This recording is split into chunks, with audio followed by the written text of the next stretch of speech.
آپ کو اس بات پر یقین نصیب فرمائے اور ایسی مجلسوں میں بار بار سننے کی توفیق عطا فرمائے۔ اللہ کے رسول صلی اللہ علیہ وسلم ایک مرتبہ صحابہ رضی اللہ تعالیٰ عنہ کے سامنے میدان قیامت کے دن کا منظر بتا رہے تھے کہ قیامت کے دن یہ کہ ہولناکی ایسی ہوں گی، سورج سوا نیزے پر ہوگا، زمین ترتی ہوئی ہوں گی، اور ہر ایک نفسا نفسی کے اس عالم کے اندر پریشان ہوگا کہ میرا آج کیا بنے گا، میرے عمل ناموں کا کیا ہوگا، میرے حساب کتاب کس طرح لیا جائے گا۔ ہر ایک اپنے اپنے گناہوں کے مطابق پسینوں کے اندر ڈوبا ہوگا۔ حدیث کے مفہوم میں آتے کوئی گھٹنے تک، کوئی ٹخنے تک، کوئی کمر تک، کوئی پورا کے پورا ڈوبا ہوگا کہ میرا کیا بنے گا۔ پھر آپ نے فرمایا کہ ایسے نفسا نفسی کے عالم کے اندر جب ماں بیٹے کا نہ ہوگی، نہ بیٹی ماں کی ہوگی، نہ شوہر بیوی کا ہوگا، نہ بیوی شوہر کی ہوگی، ہر ایک اپنے آپ کے اندر گم چکا ہوگا کہ میرا کیا بنے گا۔ ایسے عالم کے اندر آپ صلی اللہ علیہ وسلم فرما رہے ہیں کہ کچھ لوگ ہوں گے جنہیں اللہ رب العزت موتیوں کے ممبر پر بٹھائے گا، اور عرش کے سائے کے علاوہ قیامت کے دن کوئی سایہ نہیں ہوگا۔ میدان محشر کے اندر سورج کی تپتی ہوئی آگ ہوگی، تپتی ہوئی زمین ہوگی، اور نفسا نفسی کا عالم ہوگا۔ ایسے عالم کے اندر سوائے اللہ کے عرش کے سائے کے کوئی سایہ زمین پر موجود نہیں ہوگا۔ پھر حدیث کے مفہوم میں آتا ہے کہ 7 لوگوں کو اللہ عرش کا سایہ نصیب کریں گے، ان کے عرش کے نیچے دیں گے۔ ایک اس میں ہے عادل بادشاہ، ایک عادل حکمران، انصاف کرنے والا۔ دوسرا وہ نوجوان جو عبادت میں زندگی گزار کر چلا گیا۔ پھر تیسرا آپ نے فرمایا وہ لوگ ہوں گے جو نہ انبیاء ہوں گے نہ شہداء ہوں گے، وہ نبی بھی نہیں ہوں گے اور شہید بھی نہیں ہوں گے۔ ایسے لوگوں کو اللہ موتیوں کے ممبر پر بٹھائے گا۔ صحابہ نے عرض کیا یا رسول اللہ کیا وہ نبی بھی نہیں ہے اور شہید بھی نہیں ہے، تو کس بات کا انہیں مرتبہ دیا جا رہا کہ موتیوں کے ممبر پر بٹھایا جا رہا ہے اس موقع پر؟ تو صحابہ سے اللہ کے رسول صلی اللہ علیہ وسلم نے عرض کیا کہ میرے صحابہ وہ لوگ ہوں گے جو الگ الگ خاندانوں سے، الگ الگ قبیلوں سے ایک جگہ جمع ہوئے ہوں، ان کا جمع ہونا اللہ ہی کے لیے ہو اور ان کا وہاں سے جدا ہونا بھی اللہ ہی کے لیے ہو۔ تو ہمارا جمع ہونا بھی اللہ ہی کے لیے ہے اور یہاں سے جدا ہونا بھی اللہ ہی کے لیے ہے۔ اللہ تعالیٰ ایسی مجلسوں میں بار بار بیٹھنے کی، موت تک اس کے اندر استقامت سے لگے رہنے کی توفیق عطا فرمائے۔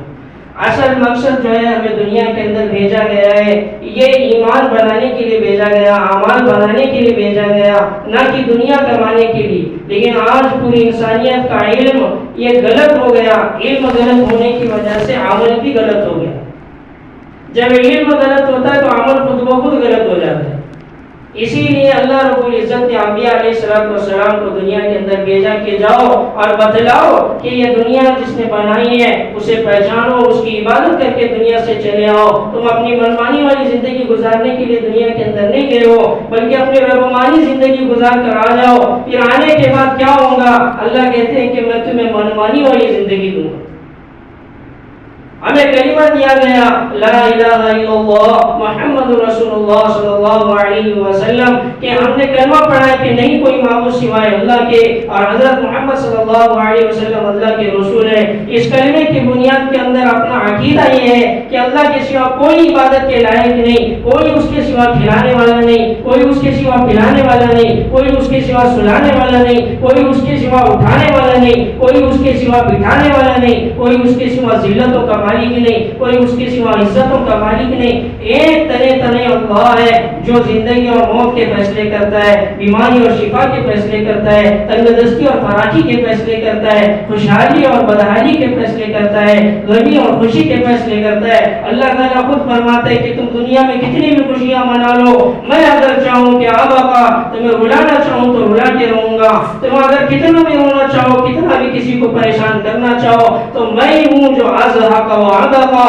کہ کسی کو ہنساتا ہوں اور کسی کو رلاتا ہوں۔ تم دنیا والے سارے مل کر کسی کو بادشاہ دینا چاہو تو اللہ فرماتا ہے تؤتی الملک من تشاء، میں اس سے بادشاہ چھین سکتا ہوں۔ تم اگر دنیا میں کسی کو بادشاہ چھیننا چاہتے ہو اور میں دینے پہ آؤں تو کوئی روک نہیں سکتا، عزت دینے پہ آؤں تو کوئی روک نہیں سکتا، ذلت دینے پہ آؤں تو کوئی عزت دے نہیں سکتا۔ ایک اللہ ہے کہ وہ جو سب کچھ کرتا ہے، اس ذات کا یقین ہمارے دلوں کے اندر آنا ہے۔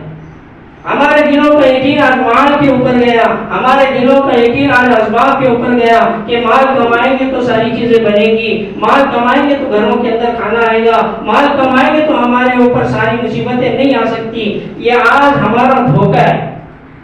اسی وجہ سے آج دنیا کے اندر ہر مرد اور ہر عورت کے ذہن میں ایک ہی بات ہے کہ میری دنیا کی زندگی خوشحال بن جائے، اور وہ بنے گی مال کے ذریعے سے۔ اس لیے دنیا کے اندر جتنے چکر چل رہے ہیں یہ سب کے سب مال کمانے کے لیے چل رہے ہیں کہ مال کماؤ، مال کماؤ۔ دنیا کتنی بھی چاہے کما لو، ایک دن آنے والا ہے کہ اس مال کو یہیں چھوڑ کر جانا ہے۔ دنیا کا فاتح اعظم سکندر اعظم، جسے ٹائٹل دیا تاریخ نے کہ سکندر اعظم، ایسا ٹائٹل کسی کو ہسٹری میں نہیں ملا۔ ایسا آدمی دنیا سے جا رہا ہے جو پوری دنیا کو فتح کرنے نکلا تھا، آدھی کے اوپر دنیا فتح کر چکا تھا، لیکن جب دنیا سے جا رہا ہے تو دونوں ہاتھ خالی رکھ کے جا رہا ہے۔ اسی لیے فرمایا اللہ تعالیٰ نے کھلا قرآن پاک کے اندر کھلا اعلان کیا ہوا ہے کہ وَمَا الْحَيَاةُ الدُّنْيَا إِلَّا مَتَاعُ الْغُرُورِ، یہ دنیا جو نظر آ رہی ہے یہ کھیل اور تماشے کے علاوہ کچھ نہیں ہے۔ حدیث کے مفہوم میں آتا ہے یہ دنیا کے اندر دکھنے والا سارا مال، یہ سونا، یہ چاندی، یہ ہیرے، یہ جواہرات، یہ زمین آسمان، ستارے، سیارے، یہ سمندر، یہ سورج، یہ ہوائیں، یہ بادل، یہ پہاڑ، یہ جھیلیں، جو کچھ دنیا کے اندر نظر آ رہی ہیں، اللہ کے رسول صلی اللہ علیہ وسلم فرماتے ہیں کہ اگر اس کی قیمت اللہ کے نزدیک ایک لنگڑے مچھر کے پر کے برابر بھی ہوتی تو اللہ دنیا کے اندر کسی نافرمان کو ایک پانی کا گھونٹ پینے نہیں دیتا۔ اللہ کے سامنے اس کی کوئی قیمت نہیں ہے۔ لیکن آج دنیا کے اندر ہر ایک انسان کی بس یہی فکر ہے کہ میں مالدار کیسے بن جاؤں۔ آج دنیا کے اندر انسان نے ایک ہی ذہن میں ڈالا ہوا ہے کہ مال آئے گا تو انسان کامیاب ہے، حالانکہ مال سے انسان کامیاب نہیں ہوتا، انسان کامیاب اعمال سے ہوتا ہے۔ اعمال زندگی میں اچھے ہوں گے، اللہ تعالیٰ فرماتے ہیں کہ تم میرا دین زندگی میں لے کر آؤ تو میں دنیا میں بھی کامیاب کروں گا، آخرت میں بھی کامیاب کروں گا۔ دنیا کی کامیابی کیا ہے؟ تمہیں راحت، اطمینان، چین، سکون والی زندگی دوں گا، موت کے بعد ہمیشہ ہمیشہ کی جنت دوں گا۔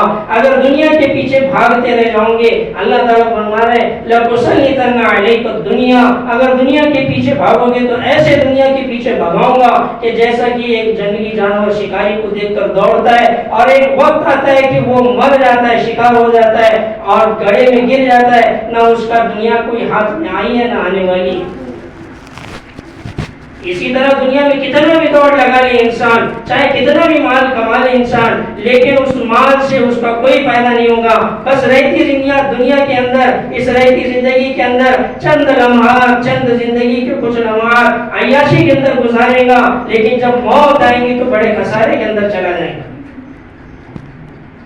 اس کے لیے فرمایا کہ اللہ تعالیٰ کے اوپر اپنا یقین ہو کہ ہم پالنے والے ہم نہیں ہیں، ہمارے شوہر ہمیں نہیں پالتے، ہم ہمارا گھر نہیں چلاتی، ہمارے گھر کو چلانے والا اللہ ہے، ہمارے شوہر کو کاروبار دینے والا اللہ ہے، ہمارے گھروں میں مال کا بھیجنے والا اللہ ہے۔ اس ذات کا یقین ہمارے دلوں کے اندر آ جائے۔ آج یقین بگڑا ہوا ہے، یقین کی بنیاد جب ہٹ جاتی ہے تو انسان گمراہ ہو جاتا ہے۔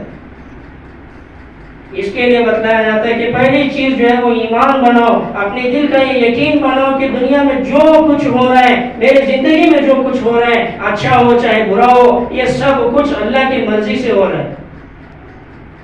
آج لیکن ہم یہ سوچ رہے ہیں کہ اچھا ہوا تو ہم نے کیا، برا کیا تو اللہ نے کیا، تقدیر میں تھا اس لیے ہوا، حالانکہ ایسا نہیں ہے۔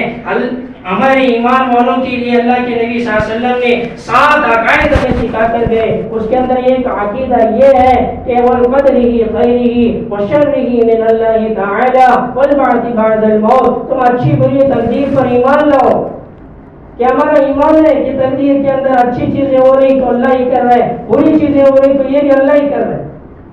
یہ ہمارے دلوں کا یقین ہو جائے، اس کے ساتھ ہمارے دلوں کا یہ یقین بن جائے کہ حضرت محمد صلی اللہ علیہ وسلم اور ان کے جتنے صحابہ تھے، ان تمام کے طریقوں کے اندر دنیا و آخرت کی کامیابی ہے۔ اس سے ہٹ کر دنیا میں جتنے طریقے ہمیں نظر آ رہے ہیں، چاہے وہ یہودیوں کا ہو چاہے وہ نصرانیوں کا ہو، ہمارے دین سے ہٹ کر جتنے طریقے ہمیں نظر آ رہے ہیں اس کے اندر 100% ناکامی ہے۔ اس بات کا یقین ہمارے دل کے اندر آ جائے اور ہماری زندگی کے اندر وہ طریقے آ جائے جو صحابیات کی زندگیوں کے اندر تھے، جو صحابہ کی زندگی کے اندر تھے، کہ کس طرح پردے والی تھی، کس طرح حیادار تھی، کس طرح شوہر کی اپنی اطاعت کرنے والی تھی، کس طرح اللہ کے دین پر لگنے والی تھی، کس طرح مال کے لگانے والے تھے، کس طرح اپنی جانوں کو اللہ کے راستے میں لگانے والی تھی.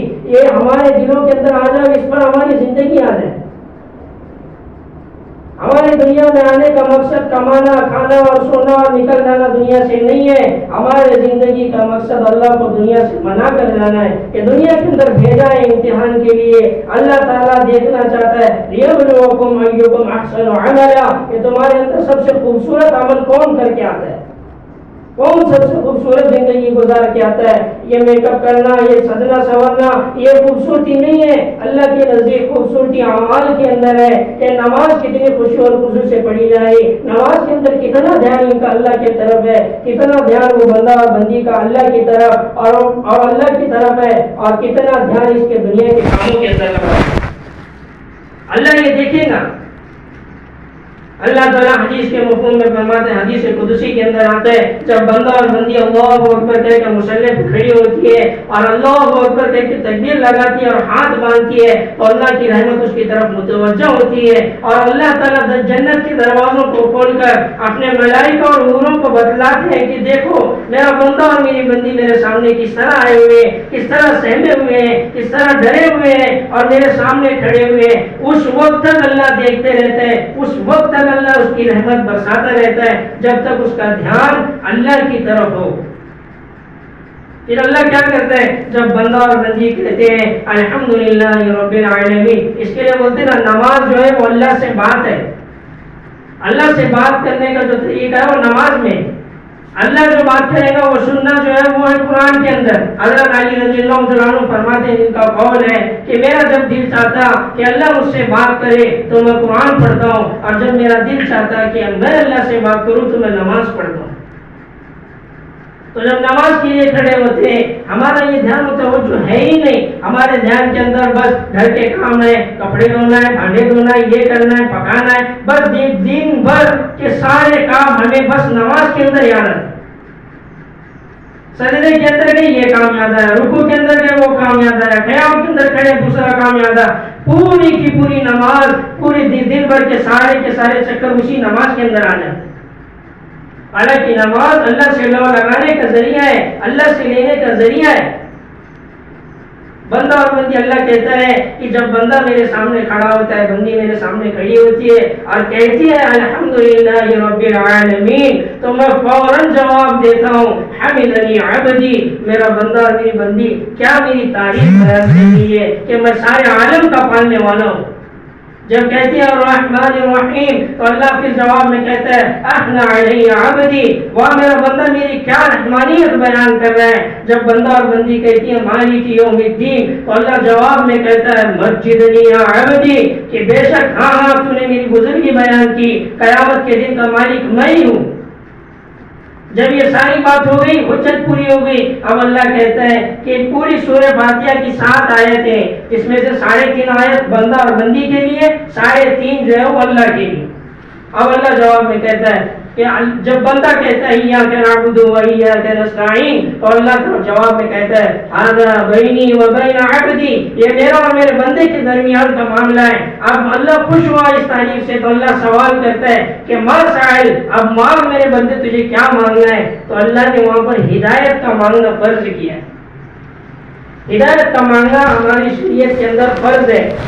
ہر نبی، ہمارے جو نبی ہے، نبی بھی آ کر یہ ہدایت مانگ کر گئے. سارے صحابہ نے اس آیت کو پڑھا ہے، سارے صحابہ اس ہدایت کو مانگ کر گئے. ہدایت کا مانگنا اسلام میں فرض ہے. پھر جب بندہ کیا اللہ کہتا ہے ھذا بینی و بین عبدی ما سأل، کہ بندہ اور بندے کے درمیان کا معاملہ ہے، اب تو مانگ میرے سے جو مانگنا ہے میں تجھے وہ دوں گا. تو اللہ نے وہاں پر ہمارے لیے فرض کیا، کیا مانگنا فرض کیا؟ اہدنا الصراط المستقیم، اللہ نے ہدایت والے سیدھے راستے پر چلا. یہ وہ نماز ہے جب نماز کے لیے کھڑا ہو تو اللہ سے لو لگے. اللہ وہ نماز نہیں چاہتا جس کے اندر ہماری دنیا ہو، جس کے اندر ہماری دکان ہو، جس کے اندر ہمارے مکان ہو، جس کے اندر ہمارے زیورات ہو، جس کے اندر ہمارے گھر کے کام کاج ہو. یہ اللہ نماز نہیں چاہتا. اللہ کیا نماز چاہتا ہے؟ اللہ کون سی نماز چاہتا ہے؟ اللہ ایسی نماز چاہتا ہے. پھر آگے فرماتے اللہ میں وہ نماز چاہتا ہوں اقیموا الصلاۃ لذکری، جو ذکر سے بھری ہوئی نماز ہو، جو میرے دھیان سے بھری ہوئی نماز ہو. اس کے لیے جب نماز کے لیے کھڑے ہو تو پوری توجہ کے ساتھ اللہ کی طرف متوجہ ہو کر ہم ایک لو لگا کر، بس کوئی کام ہمارے ذہن کے اندر نہ ہو، ایک اللہ اور اس کا بندی، ایک اللہ اور اس کا بندہ مصلی پر کھڑا ہے. اللہ حدیث کے مفہوم میں آتے ہیں کہ کوئی بندہ اور بندی 2 رکعت اس طرح نماز پڑھے کہ اس کا سجدہ بھی اور اس کا رکوع بھی اطمینان سے کرے تو اس کی اللہ تعالیٰ مغفرت فرما دیتے ہیں. اور اس کے بعد دوسری حدیث میں آتا ہے، اسی حدیث کو لے کر آگے آتا ہے کہ جو دعا اس نماز کے بعد مانگی جائے وہ اللہ قبول کرتے ہیں. تو اس کے لیے ہماری نماز، آج دنیا کے اندر ہمارے معاملات کیوں بگڑ رہے ہیں؟ آج ہماری صحابہ رضی اللہ تعالیٰ کے زمانے کے اندر ام سلمہ رضی اللہ تعالیٰ ایک صحابیہ ہے، نئی مسلمان ہوئی ہے، بچہ ان کا لے جا کر اصحاب صفہ کے اندر چھوڑ دیا کہ دینی تعلیمات یہاں سے حاصل کرے. ایک وقت آیا بچے کی روح قبض ہو گئی، اب اسے نہلا دھلا کر کفن پہنا کر تیار کیا گیا. اللہ کے رسول صلی اللہ علیہ وسلم کو خبر دی گئی کہ ایک بچے کا انتقال ہوا. کفن میں کس کا ہے؟ کہ رضی اللہ تعالیٰ کا ہے. کہ انہیں خبر دی ہے؟ کہ نہیں. کہ جاؤ خبر دے کر آؤ. جب گئے خبر دی، وہ آئی، دیکھنے کے بعد سامنے وہ اللہ کے رسول بھی ہیں، وہاں صحابہ بھی موجود، حضرت ابوبکر صدیق موجود، حضرت عمر فاروق موجود، حضرت عثمان غنی موجود، حضرت علی بن ابی طالب موجود، حضرت حمزہ رضی اللہ تعالیٰ عنہ موجود، رضی اللہ تعالیٰ عنہ اجمعین. یہ سارے صحابہ موجود ہیں، اتنے بڑے صحابہ یہاں پر موجود ہیں. لیکن وہ اللہ والی، وہ صحابیہ کسی سے نہیں کہہ رہی کہ اللہ کے رسول آپ اللہ سے دعا کریں، آپ اللہ کو منوائیں کہ یہ بیٹا مجھے اللہ لوٹا دے. اگر یہ آج مر گیا تو میرے خاندان والے، میرے قبیلے والے مجھے تان و تشنیع کریں گے کہ تو نے ہمارا دین چھوڑ دیا، اسلام قبول کر لیا، ہمارے خداؤں نے تیرے اوپر یہ لعنت بھیجی اور تیرے بچے کو لے لیا. کسی سے نہیں کہا. آئی، دیکھی، پھر وہاں پر مصلی بچھایا، 2 رکعت نماز پڑھنے کے لیے بیٹھی اور دعا. جب نماز پوری ختم ہوئی، پوری لو لگا کر نماز پڑھی. نماز کے بعد دعا کرنے لگی، اللہ سے لو لگا کر کہنے لگی اے اللہ تو اس بچے کو قیامت کے دن تو مجھے کھڑا کرے گا، لیکن اس دن یہ بچہ میرے کسی کام کا نہ ہوگا. اگر یہ آج مر گیا تو میرے خاندان اور قبیلے والے مجھ پر تان و تشنیع کریں گے کہ تو نے ہمارا دین چھوڑ دیا، اس لیے ہمارے خداؤں نے تجھ پر یہ لعنت بھیجی. اللہ تو اسے آج میرے لیے لوٹا دے. اتنا کہنا تھا. صحابہ فرماتے حضرت انس رضی اللہ تعالیٰ عنہ کہ وہ بچہ کفن جھٹکتا ہوا خود بخود اٹھ کر بیٹھ گیا. یہ نماز میں جان تھی. پھر آگے حدیث کے مفہوم میں آتا ہے حضرت عثمان رضی اللہ تعالیٰ عنہ کے زمانے کے اندر اس بچے کا انتقال ہوا. حضرت انس رضی اللہ تعالیٰ عنہ فرماتے کہ نہلائے دھلائے کفن پہنا ہوا بچہ کچھ لمحوں کے اندر اٹھ کر ہمارے ساتھ دسترخوان پر کھانے کے لیے بیٹھا ہوا. یہ وہ نماز کی طاقت تھی. آج وہ نمازیں کہاں چلی گئی؟ نہ قرآن بدلا، نہ رکوع بدلا، نہ سجدہ بدلا تو کیا ہے، بس ہمارا دھیان و توجہ بدلا ہے. ہمیں ٹی وی دیکھنے سے فرصت نہیں، ہمیں سیریل دیکھنے سے فرصت نہیں، ہمارا دھیان اور توجہ بس اسی کے اندر لگا ہوا ہے. 8 بج رہے کہ یہ لگے گا، 9 بج رہے تو یہ لگے گا، بس ہماری دھیان اور توجہ اسی کے اوپر ہے. یہ دنیا کے لہو و لعب اور یہ کھیل اور تماشے کے اندر ایسا شیطان نے پھنسا دیا ہے کہ ہمیں اللہ سے لو لگانے کی فرصت نہیں مل رہی. نماز اللہ سے لینے کا ذریعہ ہے. آج ہمارے سر کا درد کم نہیں ہوتا نماز کے ذریعے سے. اور وہ تھی جو اپنے مرے ہوئے بچوں کو زندہ کر رہی تھی. اس کے لیے بتلایا کہ نماز جو ہے ہمارے اللہ سے لو لگائے، اس طرح پڑھے کہ ہم نماز سے ہمارے کام بنوانے والے بنے، اللہ کو منوانے والے بنے. اس طرح نہیں کہ نماز پڑھ لی اور نماز بھی ہمیں آج دنیا کے اندر جتنی بے برکتی گھروں کے اندر آ رہی ہے نا، یہ مولانا حضرت جو وہاں ساتھ دامن برکتم فرمانے لگے کہ آج دنیا کے اندر جو گھروں کے اندر بے برکتی آ رہی ہے اس کی ایک وجہ یہ ہے کہ مسلمانوں کی نمازیں بگڑی ہوئی ہیں. نماز کا بگاڑ گھروں کو بگاڑ دیتا ہے. حدیث کے مفہوم میں آتا ہے کہ تم نماز کو صحیح طریقے سے ادا کرو گی تو نماز تمہیں دعا دے گی، اگر نماز کو برباد کرو گے تو حدیث کے مفہوم میں آتا ہے کہ وہ نماز بددعا دیتی ہے کہ اللہ جس طرح اس نے مجھے ضائع کیا تو بھی اس طرح اسی کو ضائع کر دے، اس کو بھی برباد کر دے۔ اس کے لیے ہماری نماز جو ہے وہ پورے دھیان اور توجہ کے ساتھ میں ہو۔ نماز دھیان اور توجہ کے ساتھ میں کیسے ہوں گی؟ جب پڑھنا اس کے اندر کا صحیح آئے گا، اس کے اندر کا سارا علم آئے گا کہ کس طرح سے سورہ فاتحہ کی ادائیگی ہو، کس طرح سے دوسری سورتوں کی ادائیگی ہو، ہماری رکوع کی تسبیحات صحیح ہو جائیں، ہمارے سجدے کی تسبیحات صحیح ہو جائیں، التحیات اور درود شریف اور دعائے معصورہ صحیح ہو جائیں، فطر کے لیے ہماری دعائے قنوت صحیح ہو جائے۔ یہ صحیح کرنا ہمارے ذمہ ہے۔ ہر مسلمان مرد اور عورت پر یہ فرض ہے کہ وہ اپنے ضرورت کا علم حاصل کرے، اتنا علم اسے آ جائے کہ حلال کیا ہے حرام کیا ہے۔ تو اس کے لیے علم کا حاصل کرنا، علم اللہ کی پہچان کرائے گا کہ اللہ کون ہے۔ آج دنیا کے اندر جتنے مسئلے ہو رہے ہیں، آج دنیا کے اندر جتنی نافرمانی ہو رہی ہے، وہ ایک وجہ سے ہے کہ ہم نے اللہ کو نہیں پہچانا کہ ہمیں پیدا کرنے والا کون، ہمیں بنانے والا کون، کتنی بڑی طاقت والا ہے، کتنی بڑی قدرت والا ہے، وہ کیا ہے، کیا کیا اس نے بنایا ہوا ہے، اتنی بڑی طاقت والا اللہ ہے، ہم اسے جانتے نہیں ہیں۔ حدیث کے مفہوم میں آتا ہے اللہ تعالیٰ فرماتے کہ تم دیکھو دنیا کے اندر زمین و آسمان کو دیکھو، عرش و فرش کو دیکھو، تحت الثری سے سدرۃ المنتہا تک اپنی نظروں کو دوڑاؤ، ساتھ سمندر کے اندر اپنی نظروں کو دوڑاؤ، اور جنگلات کے اندر اپنی نظروں کو دوڑاؤ، یہ وحشی جانوروں کو دیکھو، ان فرشتوں کو دیکھو، ان انسانوں کو دیکھو، ان جناتوں کو دیکھو کہ ان سب کا پیدا کرنے والا ایک ہے، میں اکیلا ہوں، اور تمہیں بھی دیکھو میں نے کیسے پیدا کیا۔ اللہ بولتا ہے میں نے تمہیں مٹی سے بنایا، مٹی سے بنایا، پھر مٹی کے اوپر پروان چڑھایا، ایک وقت آئے گا تمہیں مٹی کے اندر واپس لے جاؤں گا، منہا خلقناکم فیہا نعیدکم ومنہا نخرجکم تارۃ اخری، تمہیں اس مٹی سے بنایا ہے، اس مٹی کے اوپر چلاؤں گا، اس مٹی پر زندہ رکھوں گا، ایک وقت آئے گا تمہیں موت دے دوں گا اور اس مٹی کے اندر پہنچاؤں گا، پھر آئے گا تارۃ اخری، ایک دن آئے گا کہ تمہیں اس مٹی سے واپس کھڑا کروں گا اور کھولوں گا تیری کتاب تیرے نام اعمال ہاتھ میں دے کر کہ اقرا کتابک، پڑھ اپنی کتاب کہ تو نے دنیا کے اندر کیا کیا کر کے آیا ہے، کیا کیا کر کے آئی ہے، پڑھا۔ زندگی کا ایک ایک لمحہ اللہ نے لکھا ہوا ہے، ہر ایک چیز اس نے دیکھی ہوئی ہے، اتنی بڑی طاقت کا مالک ہے کہ وہ آسمانوں کے اوپر ہے، عرش کے اوپر ہے۔ حدیث کے مفہوم میں آتا ہے اللہ تعالیٰ حدیث قدسی کے اندر فرماتے ہیں احاط بصرہ، میں نے پورے دنیا کا احاطہ کیا ہوا ہے بجمیع المرئیات ویرا دبیب النملة السوداء علی الصخرة السنماء فی اللیلة الظلماء، کہ اندھیری رات ہو، کالا پہاڑ ہو، کالی چینٹی ہو، اس کے پر چل رہی ہو، اللہ یہ وعدہ کہ اللہ یہ دعویٰ کر رہے ہیں کہ اے میرے بندہ اور بندی میں عرش کے اوپر اتنے دور ہوں کہ لا تخالطہ الظنون، اس کے تک خیال نہیں پہنچ سکتے، ولا تخالطہ الظنون، کون اس کے تک پہنچ نہیں سکتا، لا تراہ العیون، کوئی آنکھ اسے دیکھ نہیں سکتی، اتنے دور ہے۔ اتنے دور بیٹھ کر اللہ فرما رہے ہیں کہ کالی رات کے اندر، اندھیری رات کے اندر، کالے پتھر کے اوپر کالی چینٹی چل رہی ہے، وہ دعویٰ کرتا ہے کہ میں تیرا ہے میرے بندے اور بندی، تیرا رب وہ رب ہے جو وہ چلتی ہوئی چینٹی کو نہیں دیکھ رہا بلکہ اس کے حقیر پیروں سے جو اس پتھر کے اوپر لکیر بن رہی، تیرا رب اسے بھی دیکھ رہا۔ اتنی گہری آنکھیں رکھنے والا اللہ، کیا وہ ہمارے گناہوں کو نہیں دیکھتا؟ کیا ہمارے وہ ٹی وی کے دیکھنے کو نہیں دیکھتا؟ کیا ہمارے وہ گانے سننے وقت کے سارے اعمال کو نہیں دیکھتا؟ کیا ہمارے ناچ گانوں کو نہیں دیکھتا؟ کیا ہماری سوچ کو نہیں دیکھتا؟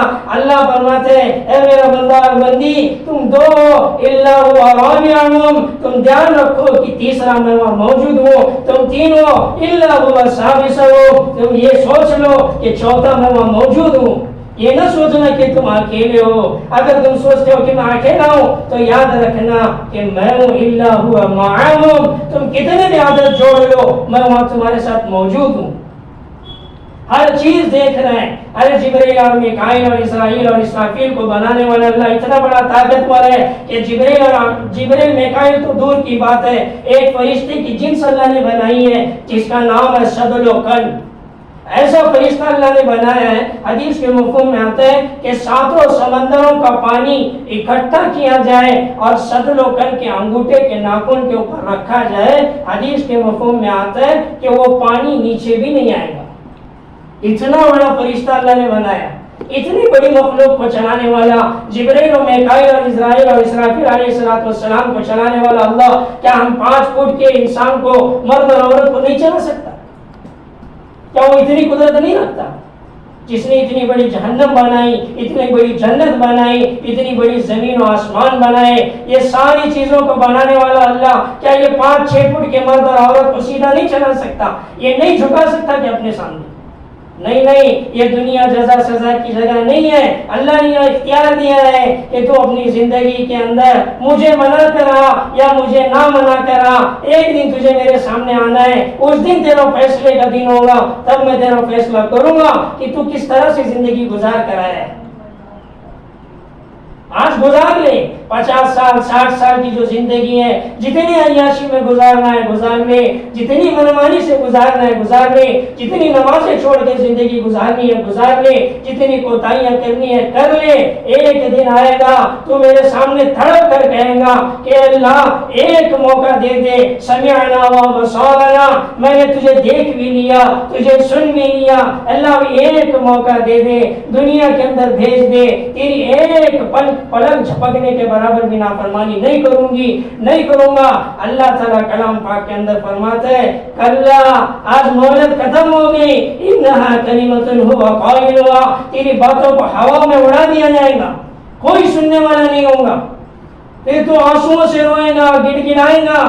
اللہ فرماتا ہے مجھے رحم نہیں آئے گا، پھر فرمایا کہ تو خون کے آنسو روئے گا، پھر بھی اللہ فرماتا ہے مجھے رحم نہیں آئے گا، پھر میں حکم دے گا خذوہ فغلو، انہیں پکڑو پھینک دو جہنم کے اندر، فرشتے پکڑ کر پھینک دیں گے جہنم کے اندر، پھر ایسی ناکامی کی زندگی جا کر مریں گے کہ یہ زندگی لوٹ کر واپس نہیں ملے۔ اس کے لیے یہ بتلایا جاتا کہ آج جو زندگی ملی ہے اس کے اندر ہم حقوق اللہ کے سارے حقوق ادا کرنے والے بنے، پھر اس کے بعد حقوق العباد، ہمارے گھر والوں کے حقوق، ہمارے پڑوسیوں کے حقوق، ہماری اس امت کے حقوق، ہمارے اوپر سب کے حقوق ہیں، ان تمام کے حقوق کو ادا کرتے ہوئے جائیں، جس طرح سے بیوی کے حقوق شوہر پر، شوہر کے حقوق بیوی پر، ماں کے حقوق بچوں پر، بچوں کے حقوق ماں باپ پر، یہ سارے حقوق تم ادا کر کے آ جاؤ۔ اگر یہ اس کے اندر تھوڑی سی کوتاہی کی، اللہ فرماتا ہے قیامت کے دن میں تو معاف کر دوں گا یا نہ کر دوں گا یہ میری مرضی، لیکن جب تک وہ بندہ اور بندی جس کی تم نے غیبت کی، جس کا تم نے حق دبایا، جس کے بارے میں برا بھلا کہا، جس کے بارے میں چغلخوری کی، ان سے جا کر معافی مانگنی پڑے گی، ورنہ آج ان کا بدلہ میں تیری نیکیوں کے ذریعے سے دوں گا۔ آج دنیا کے اندر 4 عورتیں کیا، آج تو مردوں کے اندر بھی یہ بات آ گئی کہ آج 4 مرد کیا جمع ہوئے، یہ بات کی شروعات ہی ایسی ہوتی ہے، اللہ معاف کرے نہیں بولنا چاہیے لیکن انہوں ایسا کرے، آج شروعات ایسی ہوئی بس چگلی۔ حدیث کے مفہوم میں آتا ہے اللہ کے رسول صلی اللہ علیہ وسلم نے فرمایا چگلی کرنا ایسا گناہ ہے جیسا اپنے سگے بھائی کا مردار گوشت کھانا۔ ایک تو انسان کا گوشت کھانا اسلام میں حرام، دوسرا مردار گوشت وہ بھی سگے بھائی کا، یعنی کتنی بڑی وعیدیں ہیں کہ ایک ہم غیبت ایسے ہی معمولی بیٹھے بیٹھے کر دیتے ہیں کہ ہمیں اس کا کوئی احساس نہیں ہوتا، لیکن حدیث کے مفہوم میں آتا ہے کہ اپنے بھائی کا، سگے بھائی کا مردار گوشت کھانے کے برابر ہے۔ اور بھی بہت سی وعیدیں آئی ہیں غیبت کے اوپر، بتانے کا اتنا وقت نہیں ہے، بس روشنی ڈالتے ہوئے چلے کہ آج ہمارے اندر غیبت اتنی عام ہو گئی۔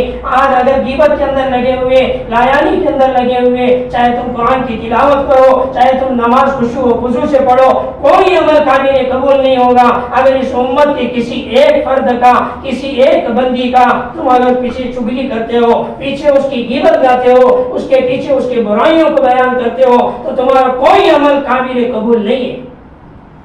اللہ تعالیٰ نے اس امت کے اوپر غیبت کو حرام کیا ہے، کیونکہ اس امت کے اندر عیب نہیں ہے. اللہ نے دنیا کے اندر جو امتیں پیدا کی ہیں اس میں سے کسی امت کی تعریف نہیں کی, اس امت کی تعریف کی ہے. کسی امت کو نہیں چنا, اس امت کو اللہ نے چنا ہے. قرآن پاک کے اندر اللہ نے فرمایا هو اجتباکم, ہم نے تمہیں چنا ہوا ہے. اور اللہ کی چنی ہوئی چیز کے اندر کمیاں نکالنا یہ ہمارے بس کی بات نہیں ہے.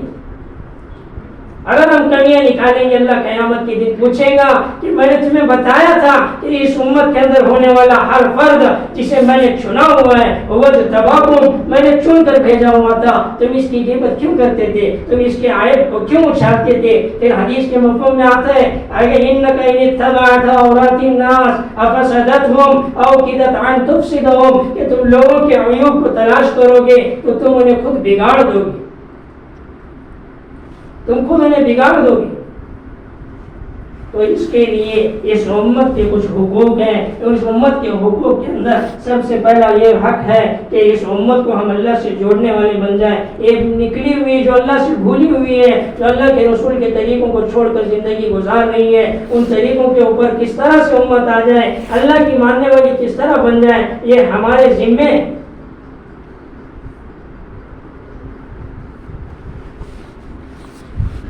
یہ ہمارے زندگی کا مقصد ہے. اس لیے اللہ نے ہمیں پیدا کیا.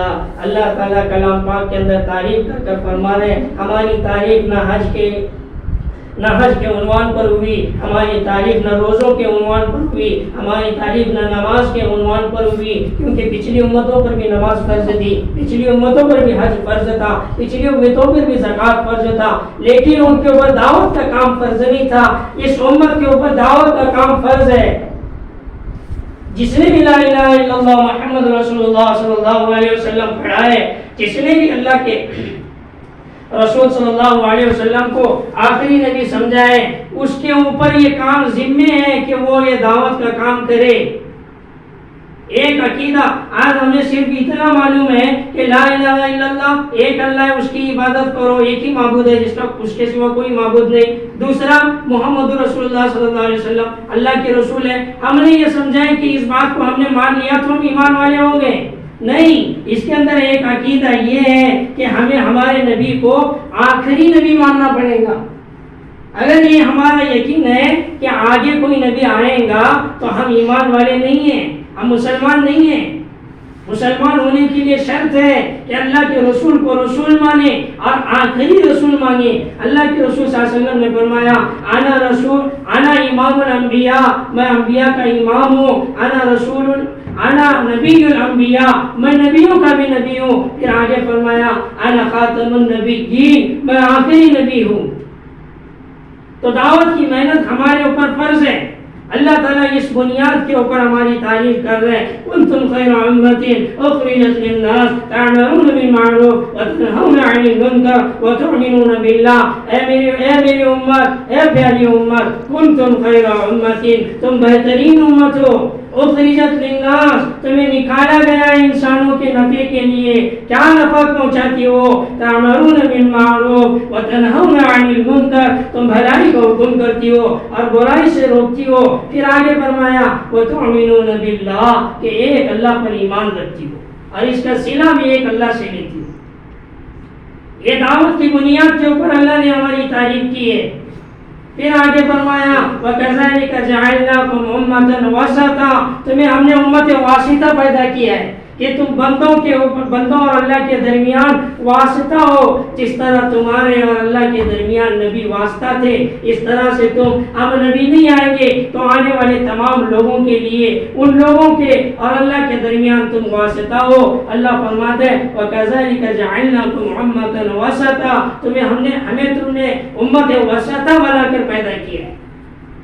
تم ایسے ہی نہیں بھیجی گئی ہو, تم کھانے اور کمانے کے لیے, بیوی اور بچوں کو پالنے کے لیے, بیٹے اور بیٹیوں کو پالنے کے لیے نہیں بھیجی گئی ہو. تمہارے اوپر ذمہ داری ہے, پورے امت کی ذمہ داری دے کر بھیجی گئی ہے کہ پورے امت کو کس طرح سے اللہ کی طرف جوڑے. آج دنیا کے اندر آپ بولتے ہیں اس لیے کہ دنیا کے اندر جتنا دعوت و تبلیغ کا کام ہو رہا ہے, جتنے کام کرنے والے ہیں, یہ سارے کے سارے کام کے اندر اس طرح لگے ہوئے ہیں کہ ان کے کام کے اندر پوری مشغولی لگی ہوئی ہے. لیکن ان کا جو تبلیغ کا کام ہے یہ صرف مسجدوں تک ہے، بڑے بڑے ذمہ داروں کے گھروں تک ابھی تک دین نہیں پہنچا، گھروں کے اندر پردہ داری نہیں آئی، گھروں کے اندر تعلیم و تعلم کا عمل نہیں ہو رہا۔ اس کے لیے جیسے ہمارے اوپر امت کا کام فرض ہے، اسی طرح ہمارے گھر کا کام بھی ہمارے اوپر فرض ہے کہ ہمارے گھر کے اندر کس طرح ہماری بچی دیندار بن جائے، کس طرح میرا بیٹا اور بیٹی دیندار بن جائے، کس طرح وہ نماز کا عادی بن جائے، کس طرح وہ اللہ کی یاد کا عادی بن جائے، نہ کہ وہ موبائل کا عادی بن جائے، نہ کہ وہ ٹی وی کے شو کا عادی بن جائے، نہ کہ وہ ناچ اور گانے کے اندر مگن رہے کہ ہم آج کام کے اندر اتنے مشغول ہو گئے کہ بچوں کی تربیت کے لیے وقت نہیں مل رہا، اسے موبائل ہاتھ میں دے کر کچھ گانے وغیرہ لگا کر بٹھا دیا۔ بیٹی ہے گھر کے اندر وہ ٹی وی کے اندر مگن ہے، ماں ہے کاموں کے اندر مگن ہے۔ جب ماں نماز نہیں پڑھیں گی تو بیٹی کے اندر نماز کہاں سے ہے؟ بچے ماں باپ کو دیکھ کر اپنی زندگی بناتے ہیں کہ کس طرح میرے ماں باپ زندگی گزار رہے ہیں۔ آج دنیا کے اندر دیکھا جائے گا جتنی بھی مائیں یہاں پر بیٹھی ہوئی ہیں، یہ سب ماؤں کی ایک دلوں کی تمنا ہے کہ میری بیٹی جب میرے گھر سے جائیں گی، کسی اور کے گھر جائیں گی دلہن بن کر، تو اس کا گلا خالی نہ رہے، اس کے کان کے اندر بالی ہو، اس کے ہاتھوں کے اندر سونے کے کنگن ہو، اسے زیورات سے کس طرح بھر کے میں بھیجوں۔ یہ ساری کی ساری فکر ہو رہی، ماں باپ کی یہی فکر چل رہی کہ کس طرح اس کے جہیز کے سامان کا انتظام کیا جائے، کس طرح سے اسے سونا دیا جائے، کس طرح اسے زیورات دیے جائیں۔ یہ ہر ماں باپ کی فکر ہو رہی۔ بچی بڑی ہوئی اور ان کے ماں باپ کی فکر شروع ہوئی کہ اب مال جمع کرنا شروع کرو۔ اب وہ مال جمع کرتے کرتے کرتے وہ بچی کے دماغ میں بھی مال گیا، ماں باپ کے دماغ میں بھی مال گیا، دینی لائن سے اس کی کوئی تربیت نہیں،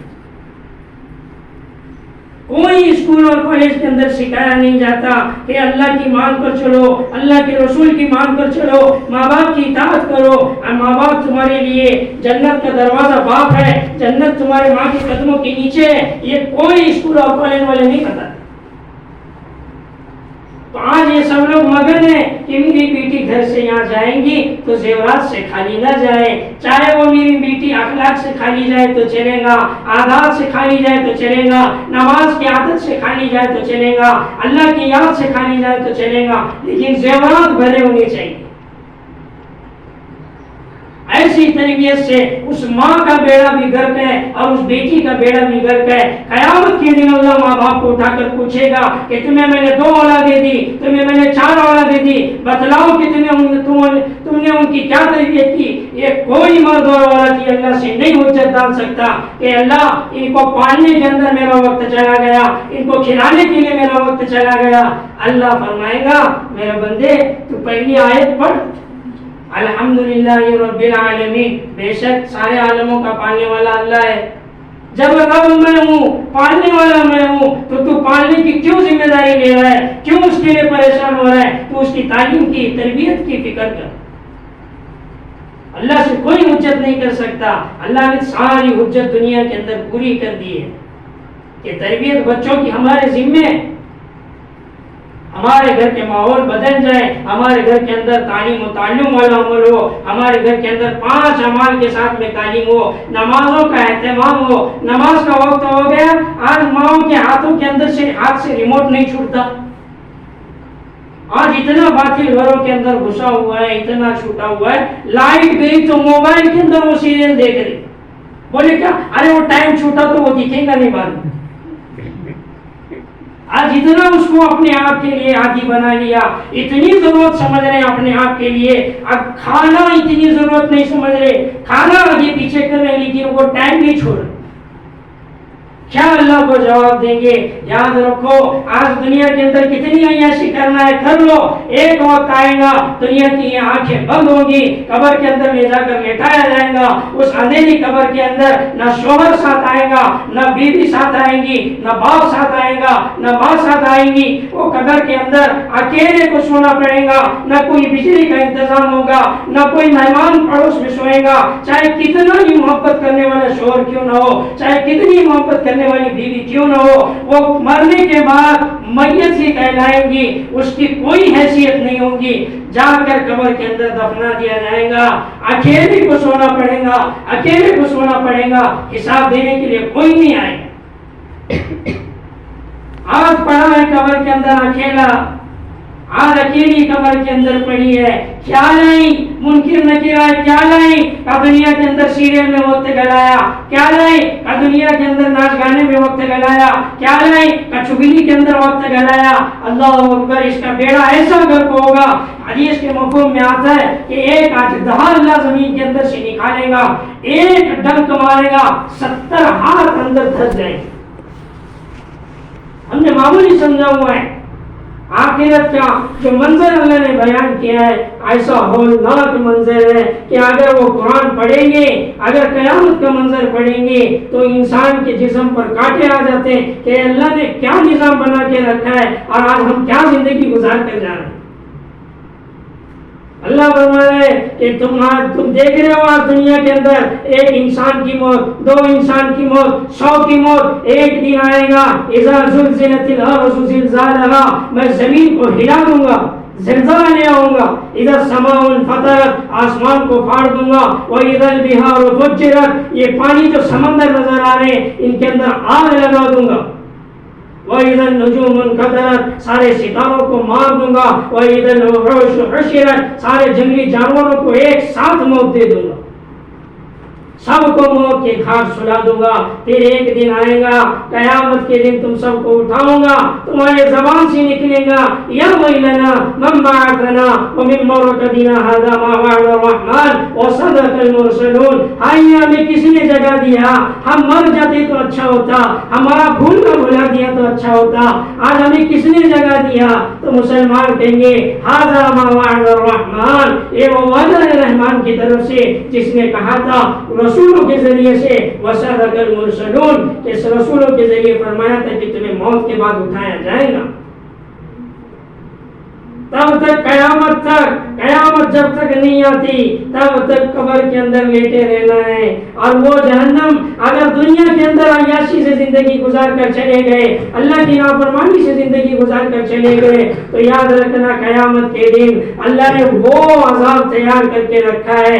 اللہ فرما رہا ہے کہ میں انہیں آگ کا لباس پہناؤں گا، آگ کی توپ پہناؤں گا، انہیں آگ کے چشمے پہناؤں گا، ان کی 70 ہاتھ اونچی جلد بناؤں گا اور جلاؤں گا، فذوقوا فلن نزیدکم الا عذابا۔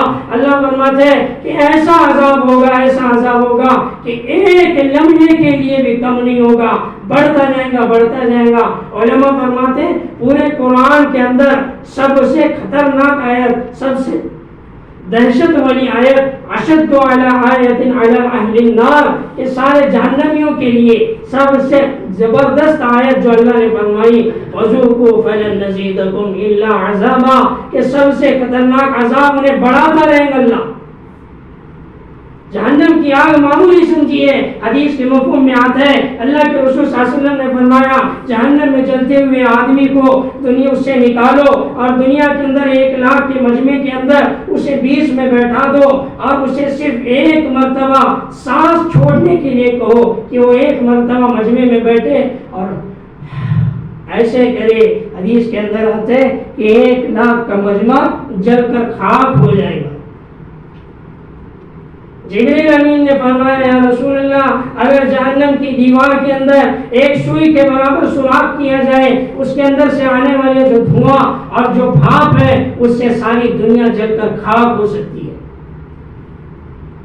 ایسا اللہ نے انتظام کیا ہوا ہے کہ تم آ جاؤ عیاشی سے گزار کر زندگی، آ جاؤ منمانی کر کے زندگی گزار کر، آگے تمہارے لیے انتظام کر کے رکھا ہو، اور اگر یہاں منوا کر آ گئے یا اللہ کی مان کر آ گئے، قیامت کے دن اللہ فرمائے گا لے لو یہ اعمال نامہ، اس کے سیدھے ہاتھ کے اندر دے دو، پھر اسے اعلان کر کے اللہ کہے گا کہ اے بندے اے بندی جا تو جنت کے اندر، تیرے لیے میں نے جنت کے اندر وہ میوے تیار کر کے رکھے ہیں جس کے اوپر کوئی کان کسی کے کانوں نے سنا نہیں، کسی کی آنکھیں اس کو دیکھی نہیں، کسی کے دماغ اس تک پہنچے نہیں ہے۔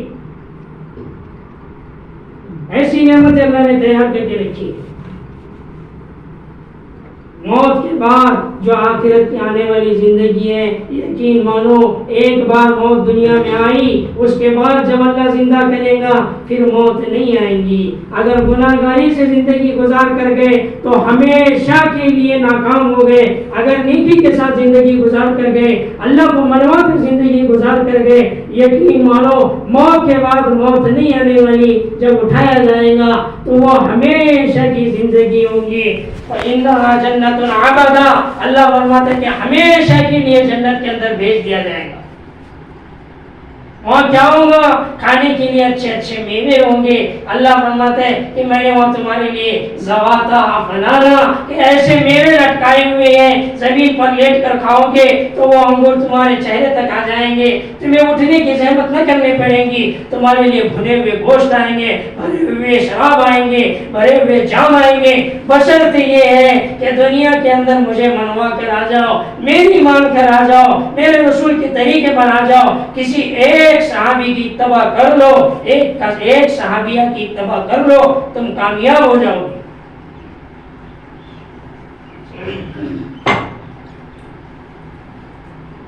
تو اس کے لیے دنیا کے اندر ہمیں بھیجا گیا ہے۔ یہ دنیا کے اندر اور آخرت کے اندر ناکامی ہم نے جو سمجھی ہے وہ مال کی سمجھی، لیکن اللہ نے جو بتلایا ہے وہ دنیا اور آخرت کی کامیابی دینداری پر منحصر ہے کہ دینداری ہوں گی، اللہ دنیا کے اندر بھی کامیاب اور آخرت کے اندر بھی کامیاب کرے گا۔ اب ان ساری صفات کو سیکھنے کے لیے وہ نماز جو خشوع اور خضوع والی ہو، وہ نماز جو اللہ کی یاد والی ہو، وہ دھیان جو اللہ کے ذکر والا ہو، وہ دھیان جو اللہ کی یاد والا ہو، وہ جذبہ جو اللہ کی رضا کے لیے ہو، وہ اخلاق جو لوگوں کی حمایت کے لیے ہو، وہ اخلاق جو اللہ کی رضا کے لیے کرنے والے ہو، یہ سارے صفات سیکھنے کے لیے اللہ کا راستہ ہے۔ یہ گھر بیٹھے سیکھی نہیں جا سکتی۔ جس طرح گھر بیٹھے کوئی چیز سیکھی نہیں جا سکتی، اس طرح سے بھی دین بھی گھر بیٹھے نہیں سیکھ سکتی۔ ارے نہیں ہم نے کھانا پکانا موبائل سے سیکھ لیا، نہیں کھانا پکانا تو انسان کی ضرورت ہے۔